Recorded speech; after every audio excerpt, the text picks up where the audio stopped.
अस्सलाम वालेकुम दोस्तों, कैसे हैं आप? उम्मीद करता हूं कि आप सब खैरियत से होंगे। आज हम बात करेंगे बिटकॉइन और इथेरियम के बारे में। क्रिप्टो मार्केट और आपकी ग्लोबल फाइनेंशियल मार्केट्स को कवर करेंगे कि अभी के लिए क्या सूरत हाल है। काफ़ी सारे दोस्त पैनिक हो रहे थे कल से। क्रिप्टो बैन पाकिस्तान के में बहुत सारी चीज़ें चल रही हैं। बहुत सारे डीएम मुझे रिसीव हुए थे, काफ़ी ज़्यादा परेशान हैं दोस्त कि अभी क्या होगा। तो दोस्तों, मैं तजिया निगार तो हूँ नहीं, या मुझे इस चीज़ के बारे में पता नहीं है। एक तो मैं पाकिस्तान में भी नहीं हूँ। बहरहाल कोई भी अगर आप अपनी राय देते हैं मार्केट के बारे में तो कम से कम पर्सनल रिसर्च होनी चाहिए।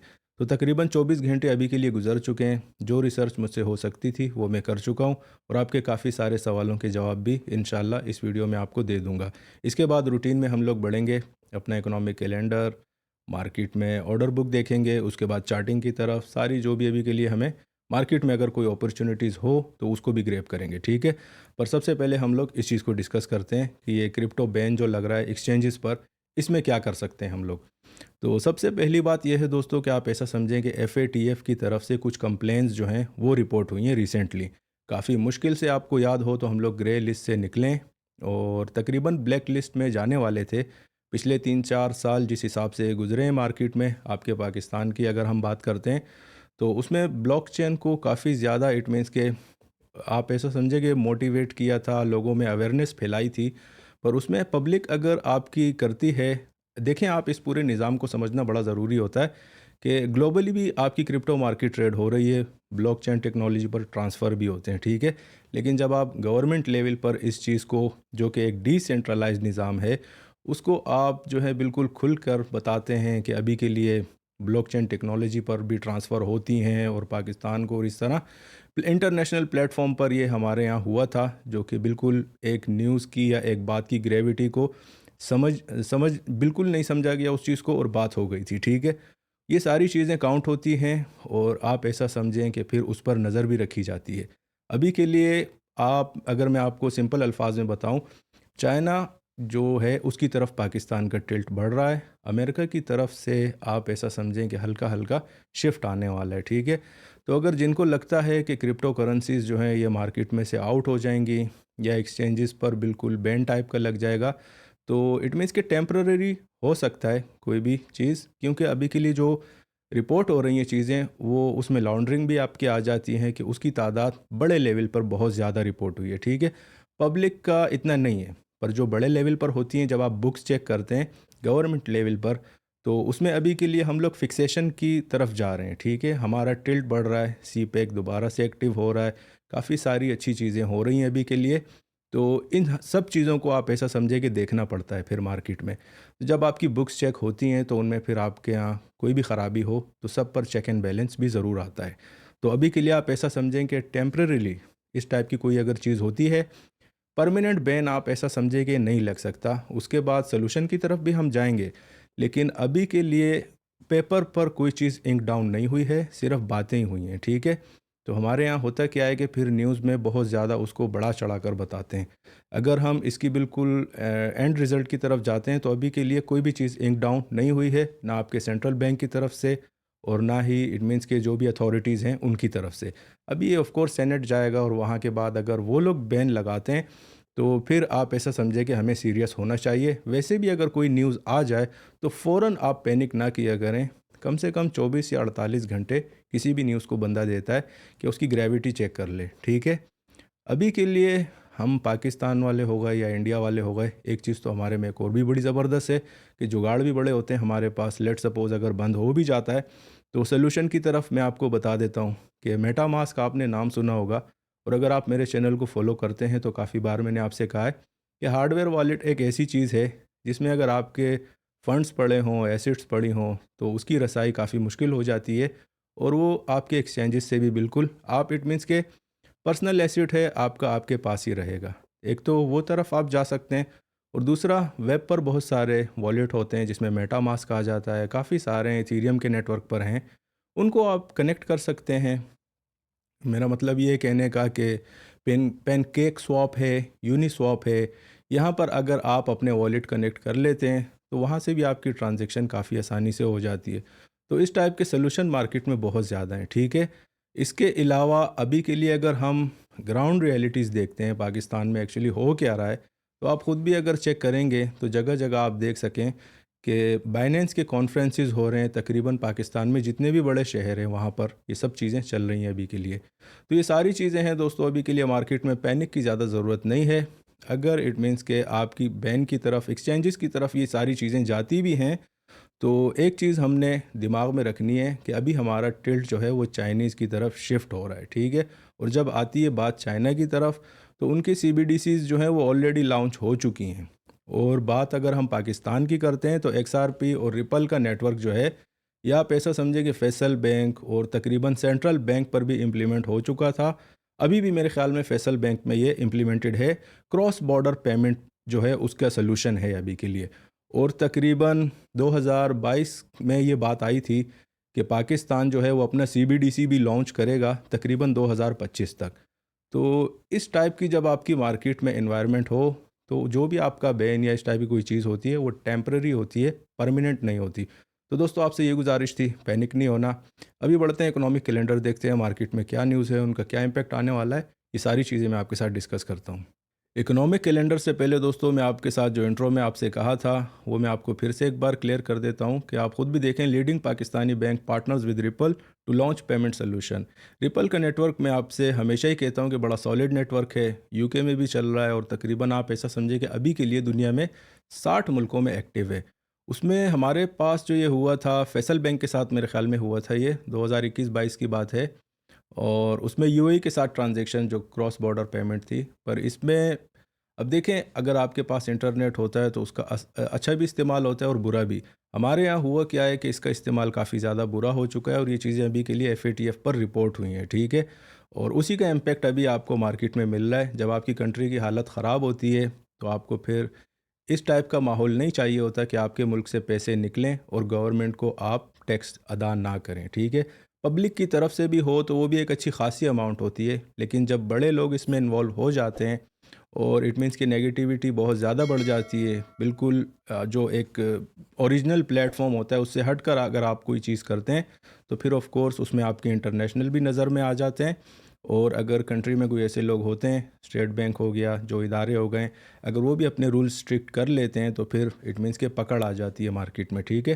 तो सब कुछ टेम्प्रेरी है। इसमें एक दो न्यूज़ मैं आपको और भी बता देता हूँ कि यहाँ पर भी देखें, बहुत बड़ी वेबसाइट है ये क्रिप्टो एडवेंचर की, यहाँ भी सेम सिमिलर न्यूज़ है हमारे पास। उसके बाद पाकिस्तानी फैसल बैंक, ये भी वही न्यूज़ है। और यहाँ देखें जो मैं आपसे बात कर रहा था कि एक कॉइन टेलीग्राफ, जो दोस्त क्रिप्टो मार्केट में है उन्हें पता है कि ये क्रिप्टो करेंसी की बहुत बड़ी वेबसाइट है, ठीक है, लिजिट वेबसाइट है। इसमें यहाँ पर लिखा हुआ है कि Pakistan launches new laws to expedite CBDC launch by 2025। तो 2025 तक की बात चल रही है। और जब भी हम बात करते हैं वर्चुअल एसेट्स की, क्रिप्टो करेंसीज़ की, तो ऑफ कोर्स पूरी दुनिया जब एक चीज़ को अडॉप्ट करती है तो हम भी उसको अडॉप्ट करेंगे। इंडिया में भी तकरीबन आप ऐसा समझें कि रिपल नेटवर्क से अटैच बहुत सारे बैंक हैं, उनके तो सेंट्रल बैंक तक ये इट मीन्स के रसाई है, इसको टेस्ट पे लगा हुआ है अभी तक। और 2016 से ये आप ऐसा समझें कि रिपल नेटवर्क को ही सिर्फ टेस्ट किया जा रहा है।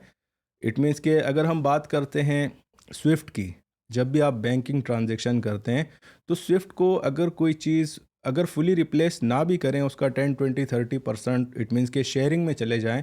अगर रिपल की हम आप ऐसा समझेंगे स्पीड देखते हैं तो बड़ी तेज़ है, ठीक है, आपके स्विफ्ट से बहुत ज़्यादा तेज़ है। कुछ मिली सेकेंड्स में ही आपकी ट्रांजैक्शन हो जाती है। तो ऑफ कोर्स ब्लॉकचेन में तो इसी तरह ही होता है। तो रिपल जो है ये आपका टेस्टेड प्लेटफॉर्म है और बहुत सारे मुल्कों में ऑलरेडी टेस्ट हो चुका है। और हमारी अगर बात करते हैं पाकिस्तान में तो ऑफ कोर्स वहाँ पर भी ये सब सीन चल ही रहा है। तो इट मीन्स कि कोई इसका आप इसको ऐसा ना समझें कि बहुत ज़्यादा ख़राब खबर आ गई या हम बहुत इट मीन्स के बिल्कुल क्रिप्टो करेंसी लूज़ कर जाएंगे या हमारे वॉलेट्स इट मीन्स के ख़त्म हो जाएंगे। ऐसा कुछ भी नहीं होता भाई। आपके जो एसेट्स होते हैं बाकायदा आप उसको ट्रांसफ़र कर सकते हैं, किसी और वॉलेट में भी डाल सकते हैं। हार्डवेयर वॉलेट जो है वो सबसे अच्छा सलूशन होता है। और अगर हार्डवेयर वॉलेट में आप ऐसा समझे कि लेजर लेजर काफ़ी अच्छी कंपनी है, इनकी यूएसबी टाइप की होती है, उसमें नैनो एक्स है, नैनो है, लेजर नैनो। तकरीबन $80, $100, $150 में ये तकरीबन अच्छे खासे वॉलेट हैं। आप ऐसा समझिए कि एक्सचेंजेस के साथ ये कनेक्टेड भी हैं। जब आप वाईफाई से इसको कनेक्ट करते हैं तो कोई भी चीज़ आप इनके के बाय कर सकते हैं, अपनी ट्रेडिंग इसको जारी रख सकते हैं। तो ज़्यादा कहने का मतलब ये था कि ज़्यादा पैनिक ना होइएगा, इतनी ज़्यादा कोई बड़ी बात नहीं है, ठीक है। अगर इकोनॉमिक कैलेंडर की बात करें तो आज हमारे पास अनएम्प्लॉयमेंट क्लेम्स का डेटा है जो कि थोड़ी देर में आ जाएगा। वैसे ही हमारे पास अगर इक्विटी मार्केट की बात करते हैं तो काफ़ी हाई पर ट्रेड हो रही है। उसके पीछे जो रीज़न है, हमारे पास कुछ बड़े स्टॉक्स रह गए थे मार्केट में, इंडिविजुअल स्टॉक्स की बात कर रहा हूँ, उनकी अर्निंग्स काफ़ी अच्छी आई हैं। एक तो वॉलमार्ट की आई है, उसने भी अपना आज ही आई है तकरीबन, ईपीएस और अर्निंग्स दोनों बीट किए हैं। इसके अलावा कल के दिन हमारे पास टेंसेंट गेम की अर्निंग थी। मेरे ख़्याल में अर्निंग उनकी सही आई है पर ईपीएस उन्होंने मिस किया है। और सिस्को जो है, ये आप ऐसे समझेंगे टेक से रिलेटेड होती हैं, स्विचेस बनाते हैं ये, आपकी इंटरनेट से रिलेटेड बहुत बड़ी कंपनी है। उसने अपनी आप ऐसा समझें कि अर्निंग्स भी ज़बरदस्त आई हैं, अच्छी खासी रिपोर्ट हुई हैं उसकी, और ईपीएस भी बड़ा ज़बरदस्त है, ठीक है। तो ओवरऑल मार्केट में अभी के लिए, इक्विटी मार्केट में माहौल अच्छा है, इसीलिए आप देख सकते हैं कि क्रिप्टो मार्केट में भी हल्की फुल्की जान आ रही है। तकरीबन हमारे पास जो मेजर रीज़न है कि अभी के लिए इक्विटी मार्केट में मोमेंटम क्यों नहीं है, तो उसका आप ऐसा समझें कि मार्केट में वॉल्यूम कल तक तो बिल्कुल नहीं था। तकरीबन 11.5-12 बिलियन डॉलर तक का आपका मार्केट कैप नहीं, 24 आवर वॉल्यूम की मैं बात कर रहा हूँ, ये गिर चुका था बीटीसी का। और अगर इथीरियम की बात करें तो $5 बिलियन रिपोर्ट हुआ है, जो कि बहुत ज़्यादा कम है अभी के लिए। आज के दिन आप ऐसा समझें कि अच्छी खासी वॉल्यूम इंक्रीज़ हो रही है। तो हमारे पास अभी के लिए अनएम्प्लॉयमेंट क्लेम है, ये भी काफ़ी अच्छा आया है, आ चुका है, अच्छा है, ये भी रिपोर्ट कर दूं मैं आपको। तकरीबन फोरकास्ट जो थी हमारे पास 253K की थी और 242 का डेटा है, बहुत अच्छा डेटा है, ठीक है। अभी बढ़ते हैं दोस्तों, मार्केट का वॉल्यूम चेक कर लेते हैं। 24 आवर वॉल्यूम कल हमारे पास तकरीबन $11 बिलियन के आसपास था और आज का अच्छा खासा इंक्रीज़ आया है, $15 बिलियन के आसपास तो हम लोग आ चुके हैं। बीटीसी की बात कर रहा हूँ, 24 आवर वॉल्यूम। और अगर इथीरियम की बात करते हैं तो 4.5 बिलियन से अभी के लिए 6 और $6.5 बिलियन के आसपास है। तो वॉल्यूम इंक्रीमेंट जो है वो आ रही है मार्केट में, जो कि एक अच्छी खासी, इट मीन्स के एक अच्छा सिग्नल है मार्केट में। ऑर्डर बुक मैं आपको दिखा देता हूँ कि अभी के लिए हमारे पास, लास्ट टाइम मैंने आपसे कहा था कि 26,000 के आसपास अच्छे खासे मार्केट में ऑर्डर थे। उनमें से आप ऐसा समझें कि काफ़ी सारे हिट भी हुए थे और ये मैंने आपको लास्ट वीडियो में रिपोर्ट किया था। तो एक अच्छी खासी मोमेंटम वहाँ से बनी है और करंटली हमारे पास 27,320 की प्राइस चल रही है। अभी के लिए आप ऐसा समझें कि ऑर्डर बुक की अगर बात करते हैं तमाम सर्किट्स को मिलाकर, तो हमारे पास जो एक नंबर आ रहा है वो तकरीबन आप ऐसा समझें कि 25,300 से 25,700 का एरिया आ रहा है कि यहाँ पर आपके मैक्सिमम लॉन्ग के ऑर्डर लगे हुए हैं। और अगर इसकी एनालिसिस करते हैं चार्ट्स पर, तो आप ऐसा समझें, काफ़ी टाइम मैंने आपसे कहा है कि जब तक आपकी मार्केट 25,000 के ऊपर है, ट्रेंड्स आपके बुलिश हैं, ठीक है। तो उसका इम्पैक्ट भी अभी के लिए मार्केट में रिपोर्ट हो रहा है। अभी भी आप देखें, अगर आपने 26,000, मैंने आपको लास्ट टाइम भी कहा था कि एक अच्छी खासी डिमांड जोन है, अगर बाय किया हुआ है आपने वहाँ से, तो तकरीबन 27,400 तो आज भी मेरे ख्याल में हाई लग चुका है। और अगर 27,500 के ऊपर आपकी मार्केट जाती है, आज क्लोजिंग भी दोबारा से 27,000 के ऊपर आ जाती है, तो फिर आप समझें कि बीटीसी काफ़ी हद तक डिमांड मैच्योर हो जाएगी और कम से कम भी आपकी मार्केट 28,500 और 29,000 तक के ये जो एरिया है, ये काफ़ी आराम से हिट कर सकती है। हमेशा की तरह हम लोग स्टार्ट करेंगे बिटकॉइन के चार्ट से, और करंट मार्केट प्राइस जो आपकी चल रही है तकरीबन 27,300 और 350 की, ठीक है। लास्ट टाइम जब मैंने आपको रिपोर्ट किया था मार्केट की सप्लाई और डिमांड जोन, उसमें मैंने आपसे यही कहा था कि 26,000 और 26,200-300 का जो पूरा एरिया है, एक अच्छी खासी डिमांड जोन है। और सेकंड डिमांड जोन के बारे में मैंने आपसे कहा था कि 25,000, 24,700 लेकर 25,200-300 का ये पूरा एरिया जो है 400-500 पॉइंट का बड़ी सॉलिड डिमांड है। लेकिन हमारे पास अभी के लिए तो आप ऐसा समझें कि पहली डिमांड जोन तक भी आपकी मार्केट नहीं जा रही। उसकी मेजर रीज़न मैं आपको बता देता हूँ कि मार्केट में वॉल्यूम ही नहीं है, और जब आपकी मार्केट में वॉल्यूम नहीं होता तो फिर इट मीन्स के सप्लाई या डिमांड तक उसका पहुँचना बड़ा मुश्किल हो जाता है। इसमें एक चीज़ आप कर सकते हैं कि छोटे टाइम फ्रेम पर आर्ली चार्ट में देखें, अगर छोटी मोटी रेंज बनती हो तो उसमें 2-4 घंटे आप अच्छी खासी ट्रेडिंग कर सकते हैं, ठीक है। पर कोशिश किया करें कि यूएस सेशन से पहले पहले, या तो रात को 10 बजे के बाद, जब आपका वॉल्यूम कम होता है मार्केट में, तो उस टाइम में आपको हल्का फुल्का आप ट्रेड कर सकते हैं। और उसके लिए आपके लिए ये बहुत ज़रूरी होता है जानना कि रेंज क्या है मार्केट में, वो मैं आपको बता देता हूँ। आर्ली का चार्ट लगाएं, उसमें आप देखें कि मार्केट की पिछले 3-4 घंटों की क्या मोमेंटम है उसी हिसाब से हल्की हल्की और छोटी ट्रेड्स आप मार्केट में लगा सकते हैं, ठीक है, शॉर्ट सेलिंग की भी और बाइंग की भी। जो प्रॉपर सप्लाई है अभी के लिए, लास्ट टाइम भी मैंने आपसे कहा था कि 27,500 का लेवल है, उसके ऊपर अगर क्लोजिंग आ जाती है, अभी के लिए भी आप ऐसा समझें कि 27,500 से ही मार्केट में रिजेक्शन आ रही है और करंट प्राइस हमारे पास 27,300 की है। अगर हमारे पास 27,000 550 600 के ऊपर आज क्लोजिंग आ जाती है तो फिर आप ऐसा समझें कि मार्केट काफ़ी आराम से 28,700 या 29,000 तक, जो कि हमारी इस वीक की पहली सप्लाई जोन है, वहाँ तक जा सकती है।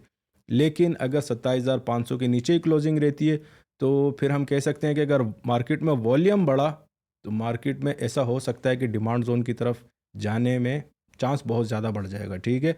तो बीटीसी का तकरीबन मैंने आपको क्लियर कर दिया। 27,600 के ऊपर क्लोजिंग बहुत ज़रूरी है अगर मार्केट ने ऊपर जाना है सप्लाई की तरफ। अगर यहीं से ही रिजेक्शन आती है तो फिर आपकी मार्केट नीचे है, ठीक है। इथीरियम को देखते हैं दोस्तों। इथीरियम की अगर बात करें तो अभी के लिए करंट मार्केट प्राइस हमारे पास 1820 की चल रही है। सिमिलर प्रॉब्लम यहाँ पर भी रिपोर्ट हो रही है कि एग्जैक्ट लेवल आपको नहीं मिल रहे, ठीक है, डिमांड जोन में। रीजनिंग उसकी सिमिलर है, मार्केट में वॉल्यूम ही नहीं है।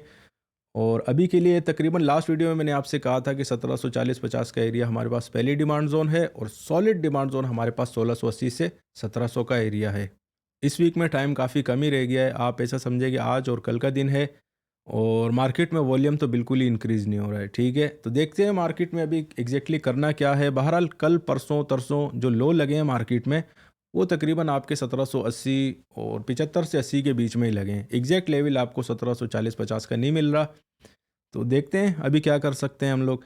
अभी के लिए दोस्तों अगर इथेरियम ने ऊपर जाना है तो हमारे पास जो एक अच्छा खासा सॉलिड जोन है वो है आपका तकरीबन 1830 के ऊपर की क्लोजिंग। जब तक यहाँ पर क्लोजिंग नहीं रिपोर्ट होती 1830 के ऊपर तो आप ऐसा समझें कि इथेरियम अपनी फर्स्ट सप्लाई तक तो नहीं जा सकता। इसमें या तो आप इसको इस तरह भी कंपेयर कर सकते हैं, या तो आप बीटीसी का हमेशा ही मैं आपसे कहता हूँ कि अगर 27,600 के ऊपर उसमें क्लोजिंग आ जाती है तो इथीरियम आपका काफ़ी आराम से आप ऐसा समझें कि 1950 तक भी जा सकता है। तो जो सबसे ज़्यादा ज़रूरी चीज़ है वो है आपकी बीटीसी की क्लोजिंग। 27,500 के या 600 के ऊपर क्लोजिंग बहुत इंपॉर्टेंट है। अगर वहाँ से रिजेक्शन आती रहेगी तो फिर आप ऐसा समझें कि इथीरियम भी और आपका बीटीसी भी डिमांड जोन को बार बार टच करने जाएगा। और डिमांड जोन मैंने आपको बता दिया है कि पहली डिमांड जोन हमारे पास 1740-50 का एरिया है और सेकंड जो उसकी मोस्ट फेवरेट डिमांड जोन है सॉलिड वाली वो है आपका 1680 का एरिया, ठीक है। 1680, 1690 और 1700। बीटीसी का भी मैंने आपको बता दिया है 26,200, 26,000 का एरिया और उसकी जो बहुत ज़्यादा सॉलिड डिमांड जोन है वो है तकरीबन आपका 25,000 राउंड टन में। तो दोस्तों ये तो थी अपडेट मार्केट की, मैंने सोचा आपके साथ शेयर कर लेता हूँ। अगर आपको पसंद आई है तो दोस्तों के साथ ज़रूर शेयर कीजिएगा। शुक्रिया।